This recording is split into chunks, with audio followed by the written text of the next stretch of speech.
Bora lá, já botei no ponto 5, é humilde. Vocês estão falando para reagir a esse vídeo do Stumps. Fazendo aqui também mais um review, né, do Throne and Liberty. Vambora. Alright guys, this is my no bullshit review of Throne and Liberty. I have been playing this game non-stop since the beta launch, but no me, I've been diving deep into this game to try to figure out what's up with everything, and as the controversy came out about this game, in some fucked up way, I was more enticed to continue playing because I wanted to just make a video for you guys, and I had planned to make a high production video, something similar to what I've done for other games in the past, like Blue Protocol recently did one, and I just love making those types of videos, those essay-style videos, because it's just, I don't post often on the channel. When I do, I want to make sure it's a high-quality video. But for this one, I'm just going to give you guys my thoughts in a natural format. Hopefully you guys are okay with that. But I have a lot to share in this video because I think I've played the game a ton. I'm currently level 22. The date is, it's 5:26 and it is 9:30 p.m. So I might continue playing. I might be higher level after this, recording this video, but that's currently where I'm at. And it gets a lot harder to level, so we'll see. This game, as you can see, or you've seen online, has some fundamental problems with it. Two of them, namely, being the combat, which I don't really need to bore you, I would say, with showing you the combat. You've seen the combat, you've seen the combat a bunch of times. But the other thing is the auto farming. The auto farming in this game is a big problem for a lot of people, and I guess I'll start with the combat. Is it as bad as people are saying? The combat in this game, guys, is dog poop, right? It is so unbelievably stiff. And I've played a lot of MMOs. The combat in this game is reminiscent of playing an MMO from like 2004. It honestly reminds me a lot of when I played Aeon as a kid. Aeon was a little bit more fluid, I would actually say, but the combat is, you cannot move when using your skills. But not only that, you cannot move while auto-attacking. It is a tab target system, but you can't move at all. If you do, you will stop attacking. And not only that, it's the movement, right? The movement, like this, when you look at Lineage 2, the movement was a little bit like snappier. The auto attacks were a bit snappier. This, like, even this movement, I'm pressing left and right, it's just, you just have to try it for yourself to know at least what I'm talking about, right? You won't understand, I think, until you put your hands behind the keyboard. However, people kept asking me, hey, I've seen you've been playing this game for hours. I played it so much. I don't know. Has it gotten better? What I did learn, and what's so disappointing, is that there actually are some unique interactions with a lot of your skills. I ended up going with the bow and dagger setup. It's a free weapon-based game. But I went with the bow, not only because I like the bow archetype in games, but because the melee experience was so painful that the bow was just the only thing that felt at least somewhat playable. And as I played and unlocked my skills, which it takes a very long time to progress with your skills, which in some ways actually feels good, because it feels extremely rewarding when you get a new skill. And I'll talk about the skill system in a second.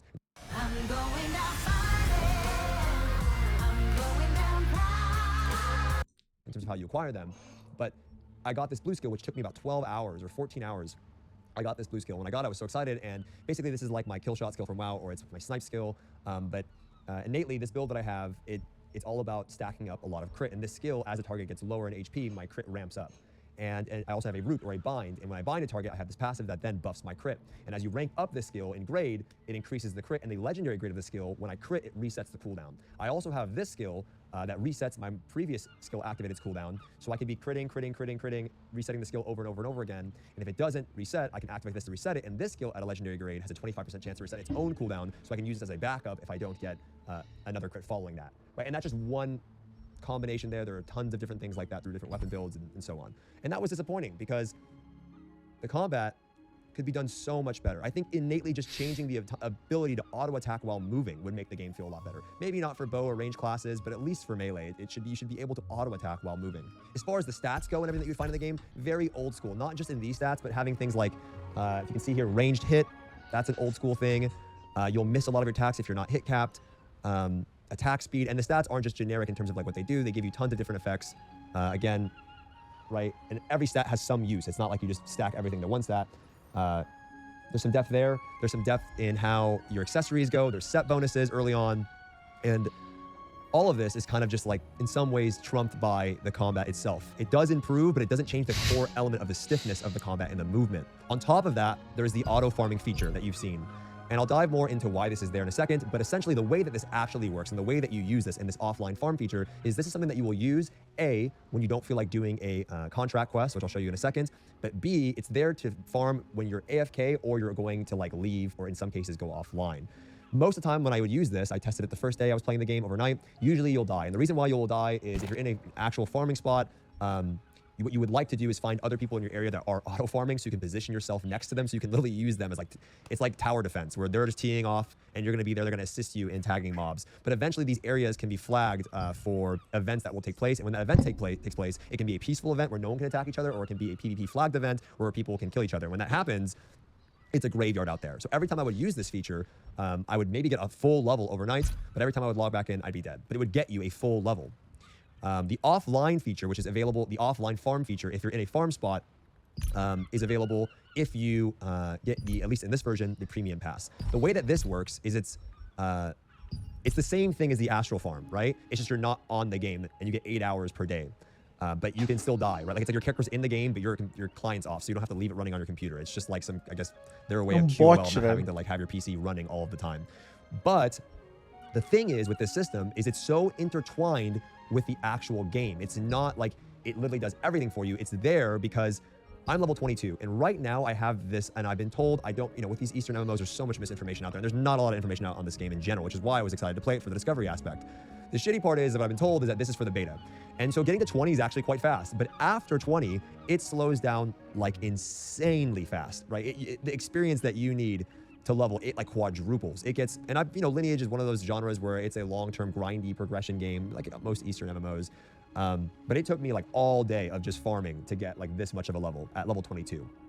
Okay, the beta goes to 30. And not only that, but you also have this weapon mastery system. And when I was playing this game, I was looking through the system, and what this is like an additional talent tree where you get like different stat bonuses, you get hit, crit, different effects here. When I was going through the system when I was going through the system after playing all day, I had earned like 2% into the system by actually playing, and I was like, what's going on? Like, how do you progress through this? It was only till that I'm now mastery 2, so I have 1 slot selected here. It gives me ranged hit. And also this system is RNG, by the way. It's a scale from 10 to 30. Anyway, meu Deus, when I cara. decided to use the auto farm feature. RNG. O sistema de maestria é RNG. Vocês entenderam isso, né? Então eu vou upar aqui. Vamos supor que aumenta o meu crítico. Pode aumentar de 10 a 30% quando você upa. Como é que você vai consertar isso, hein? Como é que será que você vai consertar isso? And leaving my game on for like 8 hours to farm, I eventually died when I woke up. But I then got like 20 or 30% into it. And I'm like, oh, that's how that works. You need to be using your weapon an insane amount to get progression in this system. The same goes for the XP. So the way that you level in this game, there's a lot of actually, again, just, it's such a bummer, man, because there's actually a lot of great systems, Paint your name on statue. really fun systems in the game that are a big part of the reason, why I continued to play, because I found some enjoyment in them. As you can see, there's like no real loading screens. I'm instantly across the map, so they did keep their word on that. They have this thing, which is the contract system. And outside of the MSQ, which the MSQ in this game is actually so good. Like the VO is good, the cutscenes, the intro, when you get into the game, like the cinematics, when you get into the game, it's like the first 20 minutes, like, yo, this game is sick, right? Because the cinematics are so good, and it continues on throughout the game, and like every interaction with the MSQ has VO, right? It's so well done. And you get a lot of experience from that. But outside of that, you'll be doing your farm, your auto farm, maybe, or you're doing these. And these are basically town board mission quests from New World, and you can like refresh them similar to New World, but I think they're a little bit better and they feel less repetitive, maybe because I'm actually not doing them some of the time. But you get these things here, right? And they give you like really useful shit to either upgrade your gear, to upgrade a skill, which I'll talk about later on, or to craft a recipe to craft something. And another really good system in the game is the crafting. The crafting in this game is so good because you craft everything. Right? You literally craft everything in the game. There is some like RNG with some of it later on, but overall, they did a pretty good job with that. If I go here to the armor crafter, these are all of the helmets that you can craft. And all of these helmets have different stat combinations where they give you mana regen, cooldown speed, perception, which is your range damage, dexterity, which is your crit. There's set bonuses on them. I mean, there's so many, right, that you can go through, and they all look cool. You know what I mean? Like, this is just the chess pieces. The same goes for your weapons, and then even these materials that you need, all of these are acquired through those mission boards or out in the world when you're auto farming. Additionally, there's also this crafting book where when you have these leftover items that you might loot from farming, right, auto farming, or just doing quests, or maybe you gather some materials out in the world. Famoso craft codex. additional pieces with maybe some of your lesser mats to give you mats for the next tier, right? So gray mats for green gear, or gray gear for green mats, etc. And it goes all the way up to giving you, like, if you're looking for blue gear, that's how I got my first blue piece, right? I crafted like 4 helmets because I had leftover mats going around, and it gave me a recipe for a specific item. There's general recipes. I mean, look at all of these. I mean, there's so many here. The same goes for actually upgrading your skills and crafting your skills. Your guild can unlock recipes for you. The guild system is also really good, but my guild that I had randomly joined I can't talk to anyone in the guild. They had actually, they just did something in the game for me, and I got some more materials. I'll donate to them today. Your guild can also unlock like parts of the world for you. So they unlock this field boss, and then now we're able to summon the boss through our guild hall. The boss was extremely laggy, not FPS lag, server lag, and that's also a concern that I actually have. The game FPS wise for me runs great, but the server lag, at least over here, is bad. And I know some people are gonna say, well, maybe it's your ping, but just keep in mind, guys, I got this a lot when I was playing the game. Hey, like, don't judge the game. You're playing with high ping. I've played games on many regions. A lot of people know this. I mean, I actively play Lost Ark in Korea for raids. I played BP in Japan. I know what ping is like. I was worried. I'm a little worried about the server. We'll see. But they unlocked this boss, and it actually gave me these parchments that allowed me to get my first skill, my first blue skill. And after like 15 hours of playing, I was so happy about that. I mean, look, these are all the things that you use to upgrade your skills. These are all the skills that you can craft. And then other crafting books to earn a skill, like the purple ones that you saw earlier, those come from bosses that you can kill in the game. So it's like an exciting progression system in some ways, because it feels a little bit more old school like that. So the crafting system is actually really in depth, but in order to do that, you're going to be auto farming quite a bit of the time. There's so many more things that I could go into depth, like how the dungeons are open during the day or nighttime, how your skills will do damage depending if it's windy or not, and you can attack in the direction of the wind. So many things like that, like so many cool, unique things. But all of it just gets absolutely dumpstered on by the fact that there's an auto farm and poor combat system. And I can't begin to express to you guys how bummed I am, because you look at the game. I mean, it looks so good. Like visually, it looks so good. And a lot of people are saying online, well, how did this take so long to develop? It's a mobile game ported over to PC. But I really wanted to show you guys something, because I don't think a lot of people are aware. Grandioso Night Cross. Eita, toma. Quanto vai custar esse game? Free to play, irmão. Of how successful the Lineage franchise is in terms of profit.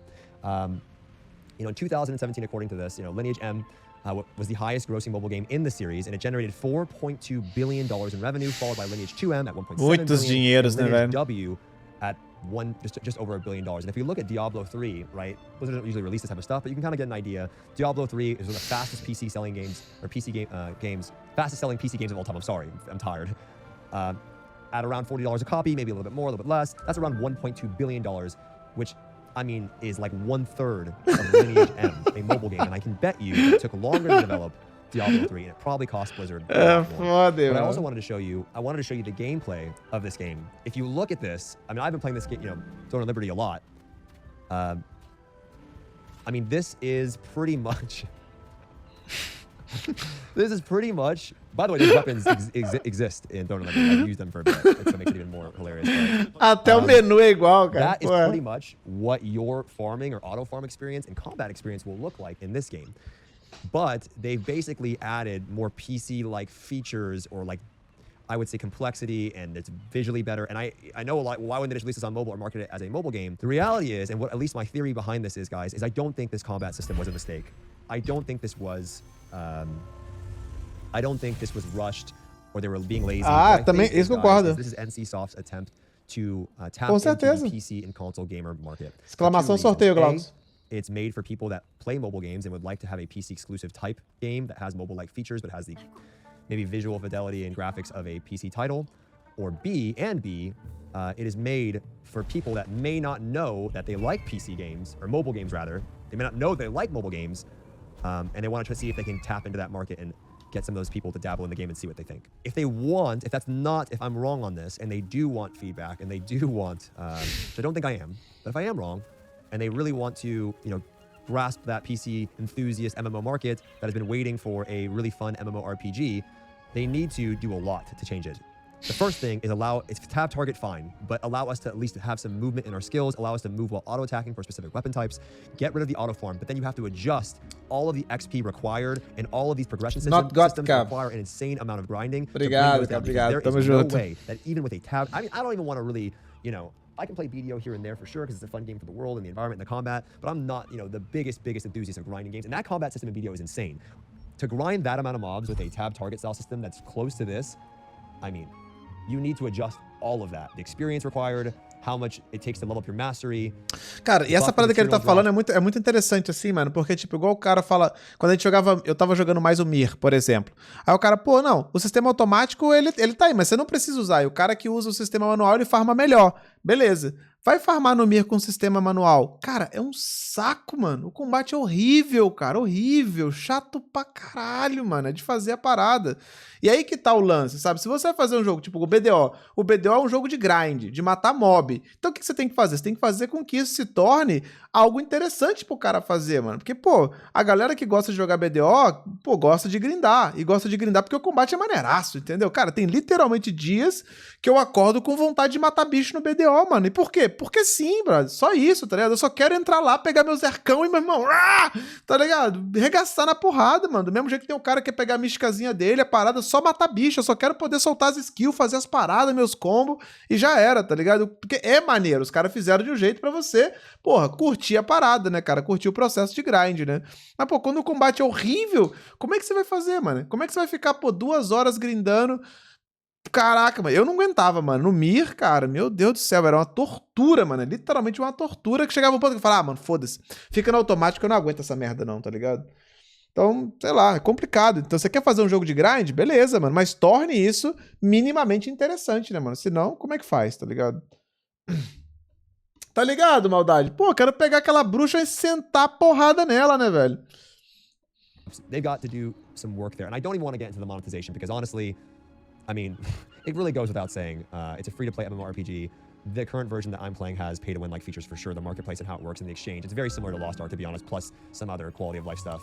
But without saying all of that, you know, if they want to tap in the market for some people that just want to dive into a game and have fun out the gate, they got to adjust those things because I think this game is going to go through, it's going to receive, and it has been receiving a lot of backlash. And it sucks, man, because honestly, I feel like this game could be good, and I can see where they put a lot of effort into stuff after playing it so much.